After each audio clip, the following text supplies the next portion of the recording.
मुंबई आणि नागपूर या दोन शहरातली सध्याची थेट दृश्य सध्या आपण पाहतो आहोत। नागपूरमध्ये देखील तितक्याच उत्साहामध्ये गणपती बाप्पांच्या विसर्जनाची मिरवणूक सुरू आहे। अनेक मर्दानी खेळ देखील या ठिकाणी सादर करण्यात आले काही वेळापूर्वीच। त्याचबरोबर काही धाडसी नृत्य प्रकार हे देखील या ठिकाणी सादर झाले, आतषबाजी झाली आणि त्यानंतर पुन्हा एकदा तितक्याच शांत आणि भक्तिमय वातावरणामध्ये विसर्जन मिरवणुका सुरू आहेत।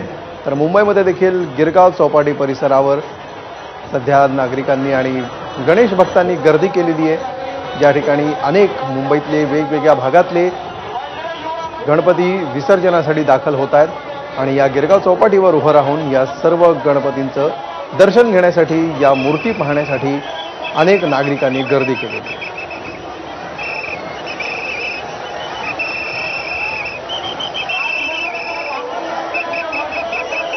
तर महाराष्ट्रातली 3 प्रमुख शहरं मुंबई, पुणे आणि नागपूर या 3 शहरांमधली या क्षणी नेमकी कशा प्रकारे विसर्जन मिरवणूक दिसते हे सध्या आपण पाहतो आहोत। तिन्ही शहरांमधली या क्षणाची थेट दृश्य।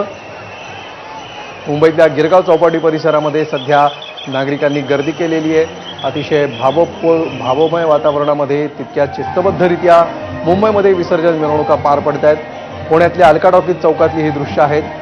या ठिकाणी गेल्या काही तासांपासून गर्दी तसूभरही हटलेली नाही।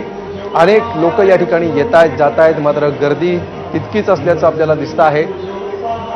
दिवस मावळलेला आहे, रात्र झालेली आहे, मात्र तरीसुद्धा पुणेकरांचा उत्साह मात्र कुठेही मावळल्याचं दिसत नाहीये। तर नागपूरमध्ये जसजशी रात्र वाढत चालली आहे तसतसा उत्साह अधिकच वाढत चालल्याचं दिसतं।